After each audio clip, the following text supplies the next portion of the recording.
Welcome to the Railroad History Room. This presentation highlights the history of the Southern Railway and the Seaboard Airline Railroad, which once crossed here in Piedmont. Turn your attention to the large wall schematic map of Alabama depicting the crossing of the plains, where two railroads crossed in the Coosa Valley at Cross Plains, later called Piedmont. Notice the various community names and depots along the routes of these two railroads, which followed old Indian trails. This region had already been shaped by thousands of years of human history. The earliest native or indigenous peoples of Alabama were Paleo-Age Indians, dating back to around 9000 BC, as shown by projectile points and arrowhead artifacts discovered in places such as Russell Cave in northeast Alabama. These early people lived by hunting and gathering, moving with the seasons, and learning how to survive from the land around them. During the Archaic Age, from about 10,500 to 3000 BC, the early Indians of Alabama began transitioning from nomadic hunters and foragers into more settled communities. Over time, these communities developed stronger patterns of daily life and began forming the cultural foundations that would shape later generations. By the Woodland period, from 1000 BC to 1000 AD, and then the Mississippian period, from about 100 to 1500 AD, the people of Alabama had made major technological and cultural advances. They established fortified towns, developed farming, improved hunting and fishing techniques, built burial mounds, and lived under the leadership of powerful chiefs and community leaders. These were organized societies with deep roots in the land. One of the most important parts of this early history was the network of Indian trails that crossed Alabama. These routes connected towns and regions and allowed people to travel, trade, and communicate. In time, those same paths would influence later wagon roads, stagecoach routes, railroad lines, automobile roads, and eventually the highway systems of Alabama. That pattern can be clearly seen here in Piedmont. Long before the railroads arrived, this area stood at a crossroads of important travel routes. It later became the meeting place of the Rome and Wetumpka Road, now known as Ladiga Street, and the Center and Chocolaco Road, now Center Avenue. Still later, the Selma, Rome, and Dalton Railroad and the East and West Railroad crossed here in the plains of the Coosa Valley, giving this community its early identity as Cross Plains. The natural setting of this area also helped shape its history. Piedmont lies within Alabama's Appalachian Ridge and Valley region, an area of sandstone ridges and fertile limestone valleys. This landscape supported travel, settlement, farming, and industry. Nearby stands Duggar Mountain, one of the highest points in Alabama, rising more than 2,000 feet above sea level and overlooking this historic region. By the 1800s, the principal indigenous groups in the Piedmont area included the Cherokee of northeast Alabama and the Upper Creeks or Muskogees of southeast Alabama. These nations had long histories, strong leadership, and deep cultural ties to this land. The first known European explorers to enter Alabama were Spanish. In 1540, Hernando de Soto and hundreds of Spanish soldiers moved through the southeast in search of gold. Their travels brought violence and destruction to many native communities. Although Spanish explorers passed through Alabama, no permanent Spanish settlement was ever established here.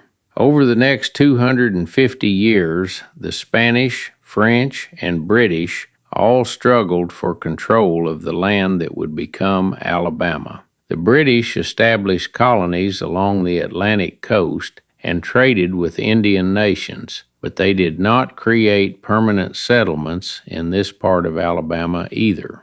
Later, Alabama became part of the Mississippi Territory. White settlement increased, and with it came growing conflict over land. The migration of settlers into the territory led to war and pressure on native communities throughout the region. In the early 1800s, major changes took place. The Cherokee and Chickasaw in North Alabama and the Choctaw in western Alabama ceded lands to white settlers. During the War of 1812 and in the related Creek conflicts within Alabama, battles were fought that would permanently reshape the future of the state. The Creek War ended with the Treaty of Fort Jackson in 1814, opening over 23 million acres of Creek territory for white settlement. Alabama became part of the Alabama Territory in 1817 and officially became the 22nd state in the Union on December 14, 1819. But this statehood came at a great cost to the native peoples who had long called this land home. Through the Treaty of Indian Springs in 1825 and the Treaty of Cusseta in 1832, many Creek people were forced westward to Oklahoma. Some Creek leaders remained deeply tied to this area, including Chief Ladiga, a Muskogee leader whose name remains part of local history today. The Cherokee of northeast Alabama were also removed westward under the Treaty of New Echota in 1835, becoming part of the tragic Trail of Tears. Families were uprooted from their homes and forced to leave the land their people had occupied for generations. The legacy of Chief Ladiga lives on through the Chief Ladiga Trail, a rails-to-trails corridor that now passes through this region. In many ways, that trail reflects the long story of this land itself, from Indian paths to roads to railroad lines, and finally to a modern public trail. Benton County consisted of parts of present-day Calhoun, Cherokee, Cleburne, and Etowah counties until divided up. So before Piedmont became known for depots, locomotives, and railroad crossings, this place was already shaped by ancient movement, by powerful native nations, by conflict, by removal, and by the transformation of Alabama from indigenous homeland to American state. And then came the railroad. The Alabama and Tennessee River Railroad was chartered by the Alabama General Assembly in 1837. Construction began in Selma, Alabama in 1851 and progressed northward, reaching Blue Mountain in 1861. Work on the line was halted that same year due to the outbreak of the American Civil War. In 1866, following the war, the Alabama General Assembly approved the consolidation of 3 railroad corporations to form the Selma, Rome, and Dalton Railroad Company. This new company was authorized to extend the line from Blue Mountain to Dalton, Georgia, a goal that was achieved by 1869. On Saturday, June 20th, 1868, the first work train arrived in Cross Plains from Jacksonville at the newly constructed depot. The depot was a wooden structure built in Victorian style, featuring decorative gingerbread trim and 2 red brick chimneys. Inside were 4 public rooms with 3 red brick fireplaces, along with a wooden freight and cargo room, making it a significant hub for both passengers and goods. The Selma, Rome, and Dalton Railroad entered bankruptcy in 1881 and was sold, becoming part of the Tennessee, Vigo, and Georgia Railroad Company. In 1894, this system was consolidated into the Southern Railway. Nearly a century later, in 1982, Southern Railway merged with the Norfolk and Western Railway to form Norfolk Southern Railway. For 121 years, the railroad served as a vital transportation hub for Piedmont and the surrounding region, moving wood, cotton, and other goods. The final train passed through Piedmont on Wednesday, March 1st, 1989, carrying lumber from J.O. Bennett Lumber Company. John Edwin Decker served as the last depot agent for Norfolk Southern in Piedmont. Today, the historic depot stands preserved as a museum, honoring Piedmont's long and important heritage. The East and West Railroad Company was incorporated by the Alabama legislature on February 20th, 1882, to construct a rail line connecting Birmingham with the existing East and West Railroad routes from Cartersville and Cedartown, Georgia. The railroad reached Cross Plains, Alabama in 1883, providing the community with a second major rail connection. The Cross Plains Depot was a long, narrow wooden structure with extended overhanging roof lines. Like many southern depots of the era, it included separate waiting rooms for white and black passengers, reflecting the legally enforced racial segregation of the period. The depot also contained an office for the railroad agent and telegraph operations, as well as a freight room with a two-sided exterior loading deck. In 1904, the Seaboard Airline Railroad acquired the assets of the East and West Railroad and completed the rail connection between Atlanta and Birmingham. This route later carried the Silver Comet, a deluxe passenger train operating between New York City and Birmingham. The Silver Comet made its inaugural stop in Piedmont on May 23, 1947, where it was welcomed by the Piedmont High School Band and city officials. The train's final stop in Piedmont occurred on January 18, 1969. Joe Fagan served as depot agent in the early 1970s. In 1967, the Seaboard Airline Railroad merged with the Atlantic Coastline Railroad to form the Seaboard Coastline Railroad. On November 1, 1980, Seaboard Coastline became a subsidiary of the Chessie Seaboard Consolidated, or CSX Corporation.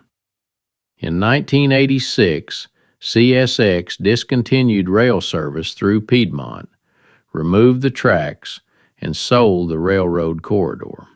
The former rail line was later transformed into the Chief Ladiga Trail, a rails-to-trails project developed by local governments under the leadership of Piedmont Mayor James William Bennett and City Clerk Brent Morrison. The trail honors Chief Ladiga, a leader of the Muskogee Nation who signed the Treaty of Cusseta in 1832. Today, the Chief Ladiga Trail stands as a lasting example of Piedmont's ability to adapt its transportation heritage into a source of recreation, tourism, and community pride. Railroads were more than tracks and trains. They were systems run by people, each with an important job to do.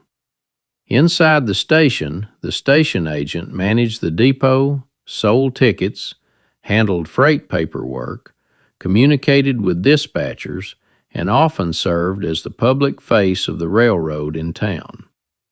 The telegraph operator sent and received train orders by telegraph, relayed dispatch instructions, and helped ensure trains moved safely and on schedule.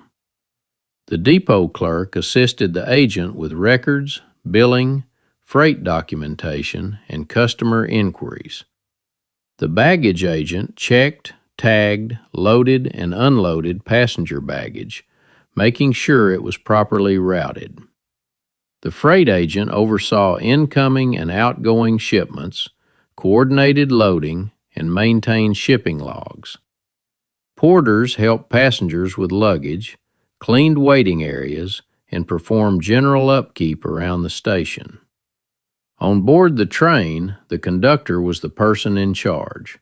He supervised the crew, collected tickets, ensured schedules were followed, and handled passenger issues. The engineer operated the locomotive, controlling speed, braking, and the overall movement of the train. The fireman maintained the steam engine by shoveling coal into the firebox, managing steam pressure, and assisting the engineer. Brakemen operated brakes, especially before full air brake adoption, coupled and uncoupled cars, and assisted with switching operations. Flagmen protected the train by signaling following trains during stops or emergencies using flags, lanterns, or torpedoes. On some passenger lines, Pullman porters attended to travelers in sleeping cars, helped with luggage, and provided onboard service. In the yard and along the line, other workers kept the railroad functioning behind the scenes. The yardmaster directed train movements within a rail yard. Switchmen threw track switches, coupled cars, and organized trains. Section foremen supervised track maintenance crews. Track laborers performed manual work such as aligning rails, replacing ties, and tamping ballast. Car inspectors checked rail cars for mechanical issues before departure. Train dispatchers controlled train movements over long sections of track through telegraph orders, helping prevent collisions and maintain schedules. At the end of the train was the caboose, often called the train's office. The conductor served as the supervisor or boss of the train.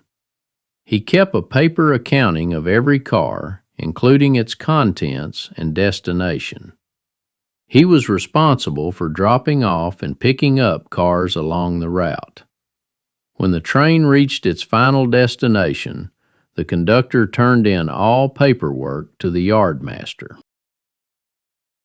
In those days, there were often two brakemen. The rear brakeman sat on one side of the caboose cupola from the conductor, where he watched for problems such as brake fires or overheated axles. The head brakeman worked track switches along the route, unlocking and moving them, while the rear brakeman returned them to position and locked them again. Different categories of trains also required different kinds of work. A local train might operate every day and travel to neighboring sites on a spur track, picking up full rail cars from grain elevators, wholesale shippers, and other stops, while leaving empty cars in their place. Those cars would then be brought back to the terminal for the yard switchman to distribute to the appropriate train. Express trains usually carried only one or two major products, such as grain, fruit, oil, coal, or automobiles, and dropped off cars only at major terminals in large cities. Trains that traveled the main line but also picked up and dropped off along the way required the greatest coordination because the main line had to remain open for other traffic. Efficient train management was a real skill. Another important piece of railroad life was the speed car, sometimes called a section car, motor car, or speeder. In the late 19th and early 20th centuries, the expanding rail network of the American South demanded constant inspection and maintenance.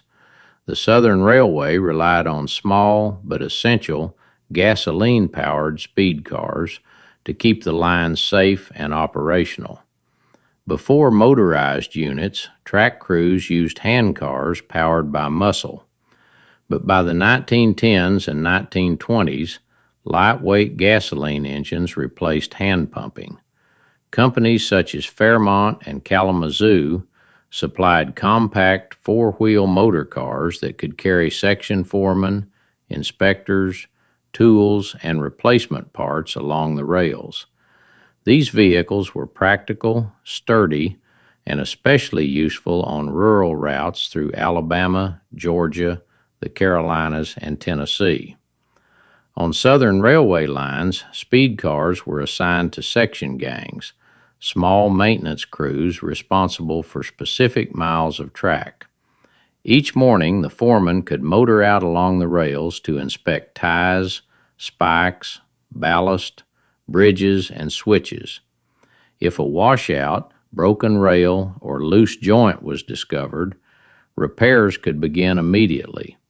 The speed car made it possible to travel quickly between depots and remote stretches of track, often miles from the nearest road.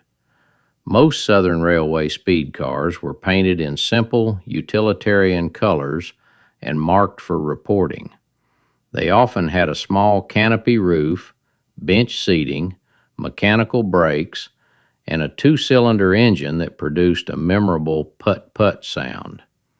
Because they were light enough to lift off the track, crews could manually remove them when a train needed to pass. During the steam and early diesel eras, these motor cars became a familiar sight across the South. Though small, they played a vital role in maintaining one of the region's most important transportation networks. Their legacy reminds us that behind every locomotive stood dedicated workers who kept the rails aligned, the bridges secure, and the trains moving forward. From ancient native trails to wagon roads to railroad crossings to the museum you are standing in today, Piedmont's story has always been a story of movement. It is a story of people shaping the land and of the land shaping the people in return. As you continue through the museum, take time to notice the artifacts, photographs, tools, and equipment around you. Each one holds part of that larger story.